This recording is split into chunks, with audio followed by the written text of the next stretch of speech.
Hello, I'm Lyle Menendez. And I'm Eric Menendez. Today, we want to share our side of the story, contrasting our real-life experiences with how they're portrayed in Netflix's Monsters, the Lyle and Eric Menendez story. Our early lives, behind closed doors. On the surface, we seemed like the perfect family. But behind closed doors, our father, Jose Menendez, subjected us to years of sexual and emotional abuse, a reality that the documentary only touches upon. These experiences shaped our actions and decisions, leading up to that tragic night. The documentary doesn't fully convey the depth of our fear and desperation. Night of August 20th, 1989. That night, we felt trapped, believing there was no escape from the abuse. The documentary portrays us as cold and calculated, but in reality, we were terrified and saw no other way out. Afterwards, we were in shock, trying to process what we'd done. The media painted us as greedy and remorseless, but they didn't see the years of suffering that led to that moment. The trials, a media circus. Our trials became a spectacle, with the media focusing on our spending and lifestyle rather than the abuse we endured. The documentary captures some of this, but it doesn't fully convey how the sensationalism overshadowed the truth.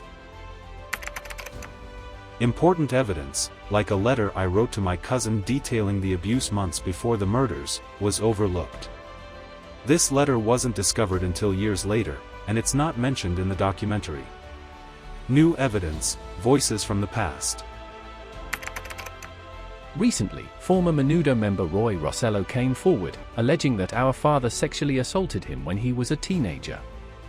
This supports our claims about our father's abusive behavior, but the documentary doesn't include this crucial information. Additionally, our aunt, Joan Vandermolen, testified that our mother, Kitty, was aware of the abuse. These testimonies are vital to understanding our actions but are missing from the documentary.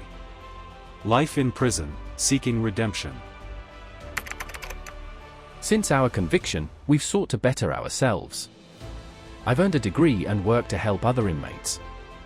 The documentary doesn't show our efforts to make amends and contribute positively, even from behind bars. We've also reconnected with family members who support our quest for justice. This journey of healing and redemption is an important part of our story that's not depicted in the documentary. The impact of the Monsters, a mixed legacy.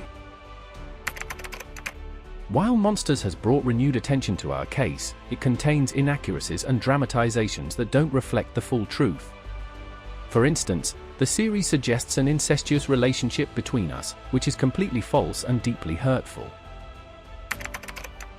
We hope that viewers will seek out the facts beyond the dramatization, understanding the complexities of our situation and the context that led to our actions. Our message to you. Thank you for listening to our side of the story. We encourage you to look beyond the headlines and the dramatizations to understand the full picture. Our actions were the result of a lifetime of abuse and fear.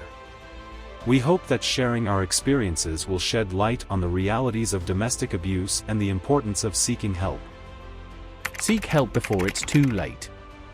Visit https://www.thehotline.org.